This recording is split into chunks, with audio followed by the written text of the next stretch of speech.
Evel Knievel definitely set in motion the whole movement of jumping ramps and freestyle motocross and long-distance world records. Him going out and doing all this type of stuff definitely paved the way for many other people and opened many doors for people to push themselves. Rather than thinking of what we lost when Evel Knievel passed away, I like to think of what did we gain, you know, and I think we all gained a lot from Evel Knievel. I mean, I wasn't there to experience it, but I assume it'd be overwhelming at the time to have someone who was like so outspoken, but so clear in their message. I mean, he said very powerful words that was, and a message that was easily understood. So, you know, I think in that fashion he brought a lot of awareness to himself, and he kind of made people pay attention. He's somebody that started something pretty amazing, and there's lots of people that just want to continue that. I'm a rider. I've been a rider all my life. Along with my family, we understand what motorcycling is all about. You have to take yourself back to that time, because today there are a lot of people that make dramatic jumps on little, small, they call them dirt bikes or motocross bikes. They did not exist when Evel did this jump. So even though there's a lot of jumpers today, he's still the guy that his name was always mentioned. Evel's name, never going to be gone. His name's here to stay, and again, those people who do all of our extreme sports can't hardly describe what they do without using Evel's name. He went out there and he created a sport that still goes today. It's gigantic today because of him. And I've done stunts in almost every state in the United States, been around the world a bunch of times. Everywhere I go, hey, you're like Evel Knievel. Evel Knievel, yes, I am. You know, I'm here because of Evel Knievel. Back in that day, everyone just kind of went to work and did what they were supposed to do, and he went against all of that, and he wanted to be a daredevil and do crazy things and jump. He was one of the first people, you know, kind of to do whatever the hell he wanted. Their whole commercialized, you know, fixation with putting your life on the line and X Games and all of this stuff, I just really would have had a hard time imagining that occurring without Evel Knievel's existence. And I feel like it just kind of paved the way to an understanding that it's okay to push the line. It's okay to, like, you know, risk your life. It's okay to try to hop across the Grand Canyon. And it's not until, you know, somebody comes out and shows you that it could be done that other people actually feel confident about trying it. That's the inspiration, man. That's where it comes from. Those ballsy people who take those chances that most people wouldn't. And I think that there'll always be respect for that. And that's what I loved about Evel. When he committed to do something, he did it, he said he'd do it, and he did it. And that made the difference between Evel Knievel and all the rest of them. He looks down on me in my garage while I work and train, and you know, I have that photograph of him kind of just staring at me to remind me of, you know, the splash that I want to try and make. It's that loyalty. You know that you started this and they gave you back this amazing gift to be able to progress and make money and feed your family doing this amazing, crazy thing you came up with. The stunt worlds and motorcycles. So that's his thanks. His thanks is that loyalty to that audience to which he belonged. My dad's name and the legacy lives on forever because we speak from our heart.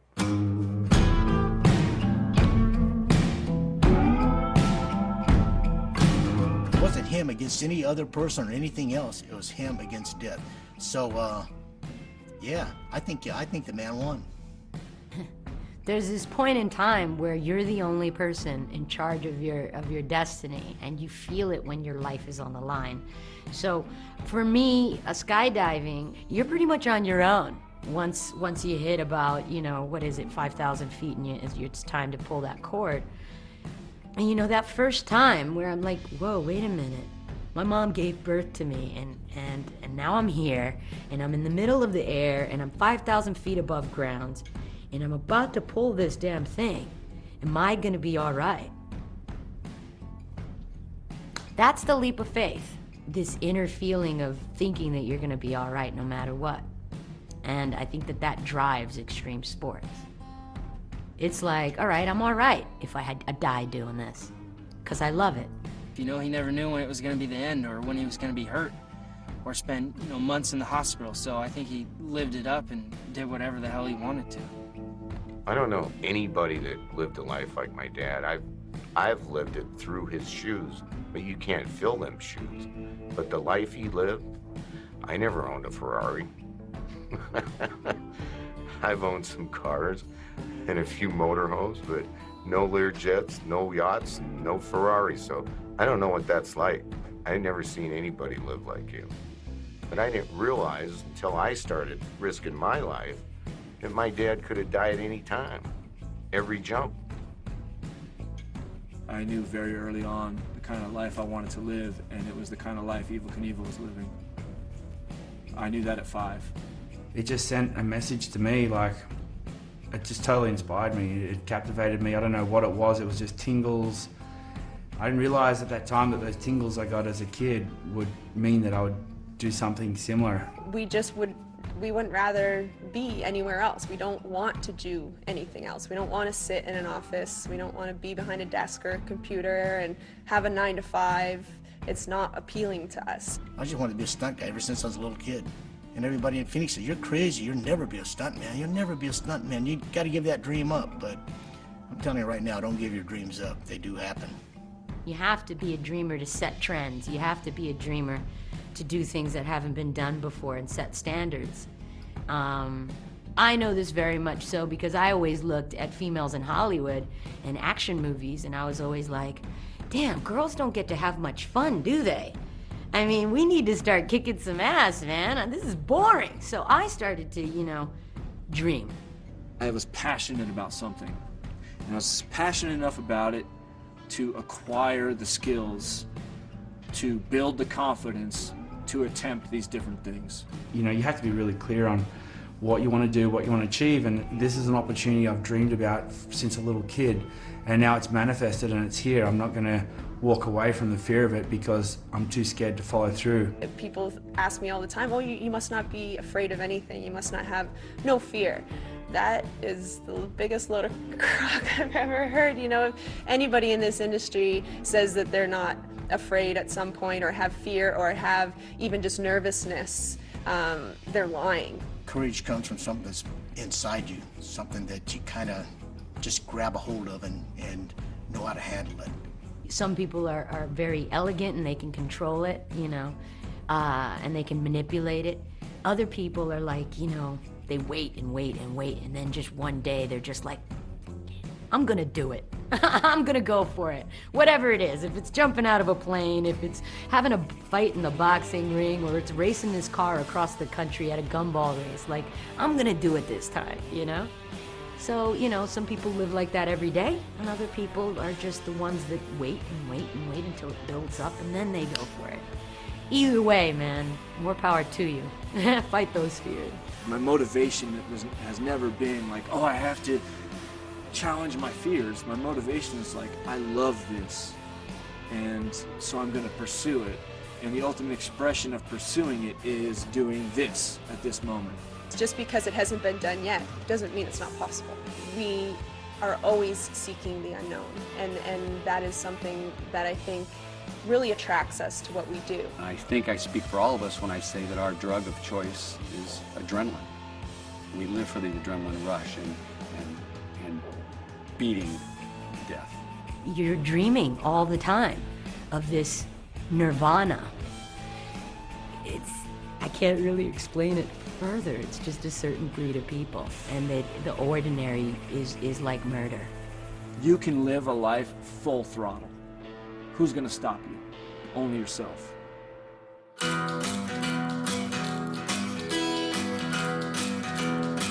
Daredevils have something going on different in their brain. If they didn't have that, they probably wouldn't be doing it.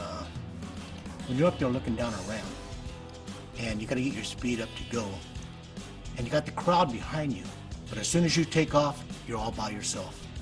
It's the loneliest feeling in the world. You know, you crash once, You do something else for a living. You become a piano tuner or something. He's inspiring on the fact that he just went and did it. And he didn't know that he was going to make it. And there's a huge possibility that he could crash every time. And he still did it. And conquering that fear and overcoming that is definitely what I admire about him. Fear was probably somewhere in his mind, it had to be. But he didn't want to dwell on that part of it, and I can understand that. It's like a guy getting into an Indy car, or a guy throwing a leg over an XR, sitting on the line at the beginning of a great race. Those guys psych themselves up.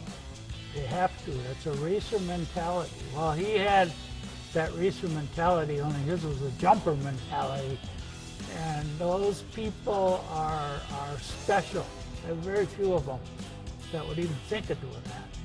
But it's in their sight, and they're gonna go fast or jump something. And they're all my heroes. They really are. We certainly need people like Evel who face their fears, conquer their fears at all kinds of risk. People are jumping motorcycles now, and great for them. God bless them. I hope they don't get hurt, but there'll never be another Evel Knievel. The first world record I did was the overall record, which was 425 feet, and I was 20 years old when I did it. I think maybe successful jumpers have something missing. They don't have to be in total control. There comes a time when you've got to leave it to destiny, leave it to what you practice. Hopefully you haven't left any practices on the floor. With me, I leave everything to the Lord. A lot of people are very afraid to go out of their comfort zone. They're afraid of the unknown. That is a huge thing, that we are interested in the unknown. It's like, if it's been done, I don't want to walk it. If it's a path that's been paved, it's boring to me. Give me the dirt road off to the side. Give me that path that nobody's walked before. And then I can, feel excited about tomorrow. You know what it is? I'm scared of a lot of things. So my motto in life is when you fear something, go for it. I take that fear and I put it somewhere else. I know it's there and I have a lot of respect for it, but I don't want to be thinking about fear when I'm coming to a ramp. I want to think about what I have to do to make this stunt work. Evel might have been afraid of a few things, but he really didn't want to show it. Every kid that wanted to emulate my dad, which was always a compliment to him, and me being his son wanting to be the biggest emulator, I think he inspired so many kids and people today to push the envelope and do things more, whether it was dangerous, but do it right. He no longer belongs to himself. You belong to the people. I think that's what makes, most public figures who really love being public figures and who really love, doing what they do, so hard to be with.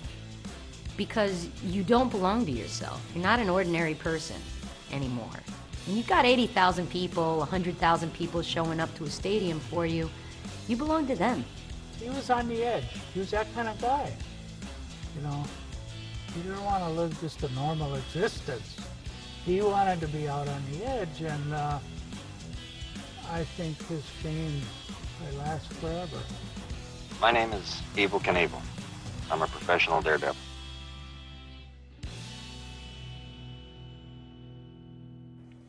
Practice, be a professional, and have fear. Because if you have fear in life, you'll live a lot longer. And I never saw any fear in my dad, hardly ever.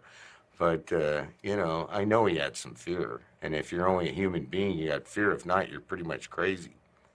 I wear a red, white, and blue #1 on my shoulder because I think I'm the best. In my business, you have to think you're the best, you end up dead.